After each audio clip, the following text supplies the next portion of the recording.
Or I want the loaded sundae with the funnel cakes. And as a human or as an AI, you almost have to throw your hands up and just say like, wait, what? Welcome to How AI Happens, a podcast where experts explain their work at the cutting edge of artificial intelligence. You'll hear from AI researchers, data scientists, and machine learning engineers as they get technical about the most exciting developments in their field and the challenges they're facing along the way. I'm your host, Rob Stevenson, and we're about to learn how AI happens. Joining me today on the latest installment of How AI Happens is Valyant AI's CEO, Rob Carpenter. Rob, welcome to the podcast. How are you today? I'm doing awesome. Thank you so much for having me. I really appreciate it. I'm really excited to have you on the show, Rob. I have a ton of questions for you about conversational AI and some of the challenges there. I think it's such a common sort of problem across AI. Most AI tools that we interface with, that any human being interfaces with, is going to use conversational AI, right? So I would love to, at the beginning here, would you mind sharing a little bit about your background and then kind of how you came to start Valyant, and then we can get into the chief opportunity and technology of your company? Yeah, absolutely. That'd be great. So my background is an undergrad degree actually in entrepreneurship. So I think I've always been a bit of a nerd for businesses, a little bit of a classic story in the sense of I had a lawn mowing business in high school. In college, I started an advertising company. Pretty early on, I read Rich Dad, Poor Dad, and it just really kind of opened up my eyes to the world of business and entrepreneurship and, building and starting companies. And as I looked at all of the people around the world that were effectively living the lives that I wanted to live, everything from, buying tickets to space or, partying on a yacht, a huge number of them had start and built companies. And so I think, there were elements of those lifestyles that I was really drawn to and wanted to emulate. And since I'm never going to get picked for the NBA and my singing abilities is woefully inept, I figured I would pin all of my hopes on being able to be a successful entrepreneur. Gotcha. So then you had the entrepreneurial bug, sounds like your whole life. What led you to point that curiosity and grit and hustle at AI? Yeah, so the initial concept for what has become Valyant AI was actually holographic employees. And when I started the company in 2017, the first iteration for the business and for our product, we used a transparent OLED display. It was about 3 feet wide and 6 feet tall. And then we used the Unity game engine and we rendered a 5.5 foot tall digital person. She was fully animated. She could blink her eyes. She would speak, and use her hands for emotional gestures as humans do. We used the Intel RealSense camera to be able to recognize people and greet them by name. But in 2017, we were trying to use off-the-shelf conversational AI technology. And to be frank, it was awful. It really couldn't handle more than 1 or 2 intents. So if you said, I want a cheeseburger, that would work 80% of the time with off-the-shelf technology. But if you said, hey, I want a number 3, just the sandwich, no lettuce, but could I also have a Coca-Cola, large or light ice? The system would either struggle to respond inaccurately, or just wouldn't respond at all. We had multiple sessions trying to use things like dialogue flow for those multiple intent situations where it would take the system 10 seconds to respond to us. And that was an awful experience from a customer service standpoint. So we realized pretty quickly on that if we were ever going to build this sort of holographic employee technology, we were first going to have to master conversational AI or put the whole company on ice and wait for existing technology to catch up, which obviously, with the grit and the hustle, we didn't want to do. So we pivoted. We doubled down in kind of mid to late 2017 on building our own conversational AI platform. And today, that includes a proprietary speech-to-text engine, proprietary NLP engine, proprietary natural language generator. We also have a hardware component where we install patented hardware inside the restaurant that integrates with their existing infrastructure to enable the AI to talk to customers. And then some pretty critical proprietary software around integrating directly into the point-of-sale systems to enable this entire technology to happen. So I'm, really excited with where we've ultimately been able to get the company by bringing this technology in-house. And then long term, the goal is still to reintegrate this technology back into the hologram and then eventually roll that technology out into the marketplace. Fascinating that the hologram was the easiest part of this challenge for you, I know, and that right? it broke when it was actually time to interface. Yeah. And I guess we should, maybe asterisk that and say kind of proto hologram because it wasn't sort of a true three-dimensional light-based image. But I think it's the clearest way to explain it. And just using that transparent display was a nice way where you could see through it. But then, obviously the parts of the character were opaque. And so you got that feeling of this digital entity standing with you inside of a physical space. But you're right. I was totally off in that. I thought the hologram was the hard part and that the conversational AI was solved. And it was basically the inverse of that. But conversational AI is not solved. Conversational AI is very much not solved. So Valyant, it sounds like your technology is primarily positioned right now aimed at the point of service in restaurants and fast food and in places like this. What is the gap between the reality of the technology, maybe as we know it, as I know it with Siri and Alexa, versus what happens there at the point of service? Yeah, I mean, the challenges, at least in our environment, I consider it kind of a daisy chain type experience because the customer pulls into the drive-through. They'll say something like, I want a cheeseburger.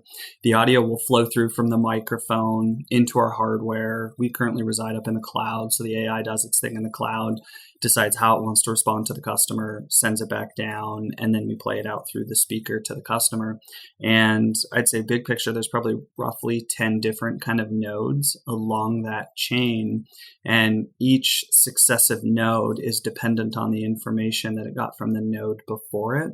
So let's say you've got 10 different key components and each component is just, off by 2% from perfection. So you have a 98% success rate at each node. Well, 2% off times 10, you're now looking at a 80% degradation in overall order completion rate, which is not a viable product for the marketplace. And if you consider one of those nodes, which is speech to text, right now, world class is roughly 95%. So you're saying, hey, I need to get 3% better than world class. And when I take everything else into account, I'm still at like an 80% completion rate. So there's benefits when you get into a new industry or technology, not knowing the problems because you don't know what your limitations are. And I think in a lot of times that frees you up to be more creative and innovative and lead to breakthroughs. But over time, you also start to find out where those barriers were that the rest of the technology industry had been experiencing. So it's been a fun and painful process to work through that. Yeah, it's interesting. The speech to text, the last guest I spoke with, it was working on a similar sort of challenge, repeated the truism that the text is not the speech and that there's so much more to processing speech than putting it in text and parsing it out. What else is there left? After, say you are able to accurately transcribe what a customer says into text, then how do you turn that into insight that the technology can take action upon? Yeah, so the other two key components, we kind of roughly nerdily refer to these three components as the three amigos. Speech to text is first. The second one is obviously natural language processing. So once speech to text outputs what it believes the customer said in a written form, then that feeds into the NLP, and then our NLP at least takes that information, parses it, and then outputs action. So let's say the customer said, kind of going back to the initial example, hey, I want a number 3, just the sandwich, large Coca-Cola, light ice. So then NLP is going to output actions that say add, and let's say the number 3 is a double cheeseburger. So the NLP is going to output add 1 double cheeseburger to order, add 1 Coca-Cola to order, size large, and then it might have a additional comment for modification, which is light ice. And then the NLP outputs those action statements. And if you were to look at this sort of like a mathematical formula, you could then bracket speech to text in NLP and say, this is our best guess of the intent that the customer wanted to convey to us. And if the customer was always perfect in terms of their orders, then, you'd be done at that point. You'd say, great, you add that to the order. You might need to ask them if they want anything else to keep the conversation moving along, but that would be the end. Unfortunately, that's not the case. That's really just the first half of the problem. And again, if you bracket speech to text and NLP, that's the customer telling you what they want. Then the other side of the equation, which is sort of equally as critical as those two items combined, is how do I communicate back to the customer? And what do I communicate back to the customer? In the example that I gave, generally speaking, in restaurants, when you have an entree and a drink, you then try to add a side and turn the whole thing into a combo. So this other key component is the natural language generator. It's also a way you could think of it as the brains or the common sense engine, or the element of a customer service experience where you try to determine how you decipher and respond what the customer wants and then respond intelligently to them. We have run through a variety of interesting types of communication from our customers. So just a couple of examples that we've heard over the years, and these are actual customer statements. The first one is, then can I get an order of do you have the funnel fries? Oh, can I get an order of those too, please? Or here's another one. Hey, you know what? Take of the fries off. Or, okay, just give me lemonade if you have any. Or, the half pound, do Coke is still come with fries, right? Or do Coke is still come with fries, right? Is the title of this episode. I love it. Or, I want the loaded sundae with the funnel cakes. Oh, and gosh. Not as a even human item. Or as an AI, you almost have to throw your hands up and just say wait, what? And so that's what the natural language generator does, is it takes what the customer has tried to convey to you and says, what do I do with this? And so I think some simple ways to think about it is, okay, what are the products you actually want? Do we have all of those products? Are they in inventory? Is it the right time of day? Are we a restaurant that sells those types of items? What if somebody pulls up to a burger restaurant and says, I want spaghetti? Well, speech to text and NLP, let's say they're perfect. They tell the natural language generator, this customer wants spaghetti. And the natural language generator then goes, awesome, I'm a burger restaurant. I cannot sell you spaghetti. And so you have to have an intelligent response to that so that the customer has an experience that this is actually an intelligent system that it is interacting with. So you might need to figure out, hey, is this an appropriate situation to upsell? If so, what should I upsell? Did I get everything complete that I needed? And I need to now prompt you to continue the conversation by saying something like, can I get you anything else?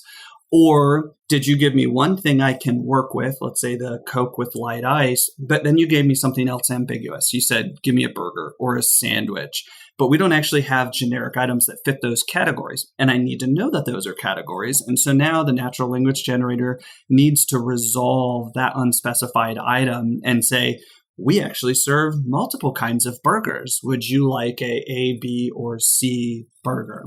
And then actually give the customer information and prompt them to complete and resolve those unresolved items. You might also get situations where the customer says, hey, can I have 2 cheeseburgers, fries, and a Coke? Oh, and light ice, or light lettuce, or no lettuce. And so then you have to take that, and if it's a Coke and there's only one item in your order, great, light ice, no problem. But what about the example where there's 2 cheeseburgers and you say no lettuce? Well, does that mean no lettuce on both burgers? Does that mean no lettuce on just one burger? What if you already had a third burger that was in your order? Could that no lettuce go all the way back to that first item? And so that's why, it really feels like understanding what the customer is trying to convey is half the battle, but then being able to respond intelligently to the customer is the other half of the battle. There's also this notion of, can we coach people on how to speak to a robot, right? Yes. Another example is if I ask a voice assistant, what's the weather in Denver, Colorado on Thursday? Like you said before, 95% accuracy, probably. It can give me the insight. But if I was to say, well, I need a jacket for soccer practice, which is kind of the same question. Exactly. Totally different thing. Also, I suspect that people are a lot more patient with a human being at a POS than they would be talking to AI, right? Like if in the funnel cape Correct. example, which was just a garbled mess of words that like as you pointed out, even a human would be like, hold on, wait, what is this person asking me? And they would probably ask clarifying questions, ask, wait, so do you want the funnel cakes and a sundae as well? And then the person would be like, yes, I do. And then they could like tap that out. But with the robot, they would just be like, stupid robot, why don't you understand me? And like hit the screen. So I'm curious, just from like a future of interaction with conversational AI, is it going to have to be that conversational AI can perfectly parse out these completely broken, fragmented sentences and come up with what someone means? Will people get better at relating to conversational AI and understand, oh, you're speaking to a robot, you have to speak in this more clear fashion? Was there like a middle of the road where there will be a compromise? What do you suspect is the future of this? Yeah, that's a fantastic question. And that's something we spend a lot of time thinking about. Like, how much time and energy do we need to put into making the product better? And how much time and energy do we need to put into training the customer? And that could be prompts based on inferences by the AI back to the customer because it hears a ton of background noise. And maybe, it asks the customer to speak a little louder so it can hear them. It could be other things like putting a sign on the microphone, speaker post that asks the customer to, identify the items they want and then order one item at a time. There's a variety of different ways you can go about this. I think if I was to postulate where things would end up, eventually I'd say it's probably a 90-10. 90% is just the technology has to be better and it has to keep getting better. And 90% of everything needs to be handled by the AI. And then another 10% in terms of especially that example I gave you, people just need to collect their thoughts and be a little more thoughtful when they communicate with these systems. We've even thought about how can we play on customers' empathy or sympathy, if that still exists in our society, by putting things on there saying like, hey, I'm a brand new like baby AI, like it's my first day. Yeah. Go easy on me. Yeah, it's my first day. We'll say that in our prompts when we struggle. We'll say, hey, I'm sorry, I didn't understand that. I'm trying really hard, but I'm having a hard time. Could you please say that a different way? So we'll do things where we try to get the customer to basically feel bad for the AI, which might be some weird manipulation in its own way. But in truth, it's just like, just please be clear, be direct, be concise, speak loudly. Like, because if you do those things, current conversational AI is 90-95% accurate. But when you give us just a jarbled stream of consciousness, that's where we see the real degradation with the system. And to your point, people do then get very frustrated with the robot. You roughly get one, maybe two mistakes before people give up on these systems and ask for an employee. So you don't have a lot of wiggle room to work with in these types of environments. Yeah. And it sounds like the net effect, if people are realizing, oh, I'm speaking with an AI here, I need to be a little more clear. The net effect is people expressing themselves more clearly, which is just better for everyone, right? Yeah, I think that helps whether there's an AI involved or not. Not to get too off track or too political here, but I mean, I think there's just too many people on both sides of the spectrum just kind of yelling or speaking past each other. And I think if we were just, maybe a little more patient with each other, a little more empathetic, a little more concise in our communication, I think it would help everybody. So who knows? Maybe there's a long tail where these systems force people who are hungry to learn how to communicate with each other in a more effective manner. How do you foresee this technology being used in parallel with employees? Most of the individuals I speak with, they're not looking to replace the human employee. It's how do we help the human employee get better at their job, be more efficient, focus on higher leverage activities? What does that look like for Valyant's customers? Yeah, that's a fantastic question. We're in a very kind of unique opportunity in the world right now, especially with the market that we ended up in here with quick serve restaurants.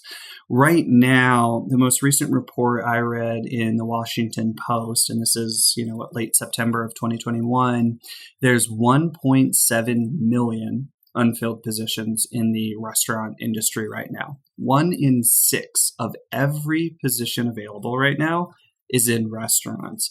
And so the reality is these businesses are working from a massive deficit in terms of the number of employees that they have available to them. And so we don't really view that we're displacing anybody. We view that we're coming in and filling a gushing hole that restaurants are having a hard time filling right now. And so I think that's kind of a very positive place for us to be, because we are making the employees' lives better. Imagine a restaurant is supposed to run with 5 people, but only 3 show up. Well, you're going to be extremely stressed and overworked for that shift. But if you can flip a button and suddenly one of those positions is filled, that then takes a significant amount of pressure off of those people. As a quick anecdote, one of the franchisees that we're working with right now, they had a situation where we were going to do some work on site. An individual was walking up to us in the morning, and we were like, "Hey, are you the manager here?" And they said, "Well, I am today." And it turned out that was one of the owners. And so that's how big the challenges are right now that these restaurants are facing. That's a great point, that like we're not taking humans' jobs. These are jobs that humans don't want, right? Or that companies can't fill this job. I had a similar experience. There's a ski town in Colorado called Steamboat Springs, and the restaurants are all having a hard time. Like, they can't be open 7 days a week. The quality of service is just degrading because they can't find enough people to work there. And part of it's because, like, it's city problems. There's nowhere to live for these individuals. It's too expensive, blah, blah, blah. But like at the one restaurant I was at, I do enjoy the personal touch of a human server, but they don't need to be there to take my order. Like, I could have done that on a touch screen probably. And then that human worker could have been focused on, getting more orders out or greeting people at the door, other things that are more high leverage and from this experience that only a human can really do. So that makes sense to me. It's just like, hey, when it comes to allowing human beings to do high leverage activities, there's no such thing as taking their jobs. Right, exactly. And I think what this does is it really frees people to work on the things that, AI and robotics can't do. That's creativity, that's personal touch, innovation, big picture thinking. I also think that we get into a little bit of a mental rut as a society where what we view around us, we believe has always been.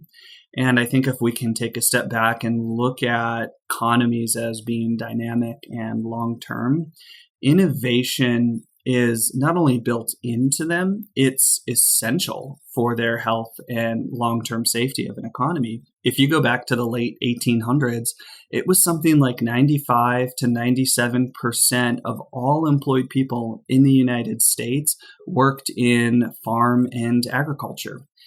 Fast forward to 2021, that number is 1.3% of people in the United States work in farm and agriculture, but we don't have a 98% unemployment rate. And I don't know about you, but I really enjoy being in my office with a warm cup of coffee, maybe playing ping pong with my team here and there, versus being outside in the elements doing backbreaking work. So I just think it's important that we take a more holistic, long-term, big picture perspective and just say, look, economies are very dynamic, and ultimately that is a very good thing for us overall. Yes, I couldn't agree more.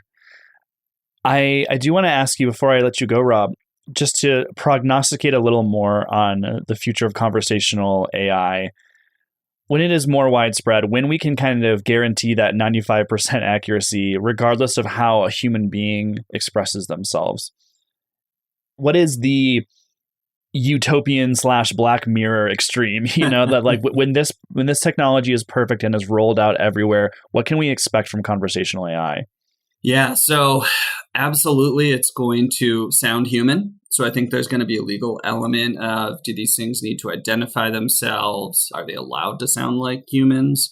But let's say we're talking 7 to 10 years out, pending no outside influence from laws, they're going to sound human. They're going to feel human. They're going to be fast. They'll respond within a couple of 100 milliseconds.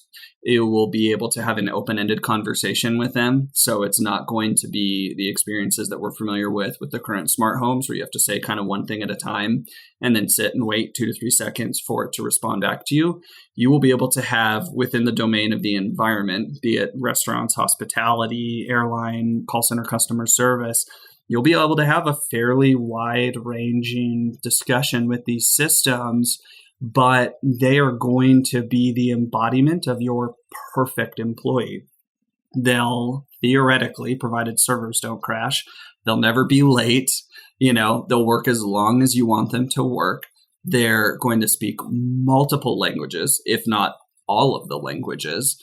They're going to be tied into data systems. So they'll have an API. So they'll know your order history with that company. They'll be able to talk about a personalized experience. They'll be able to handle customer retention type of discussions based on your past behavior, interactions, things like that with the brand. And they'll be widely scalable.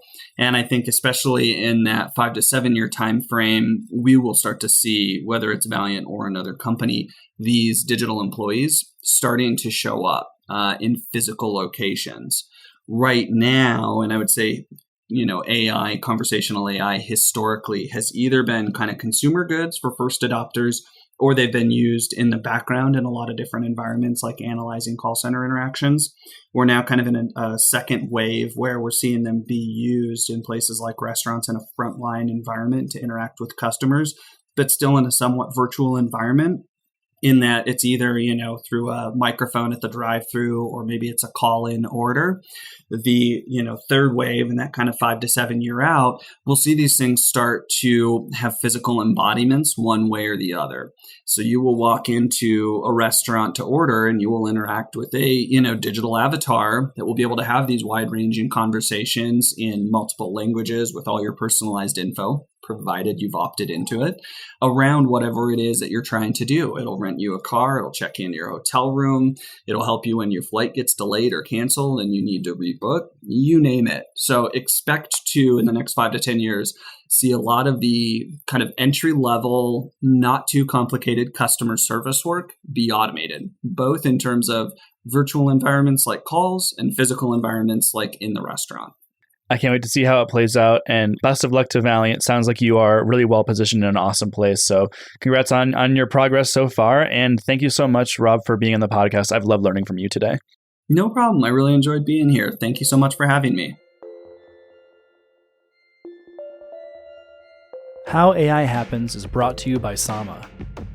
Sama provides accurate data for ambitious AI, specializing in image, video, and sensor data annotation and validation for machine learning algorithms in industries such as transportation, retail, e-commerce, media, medtech, robotics, and agriculture. For more information, head to sama.com.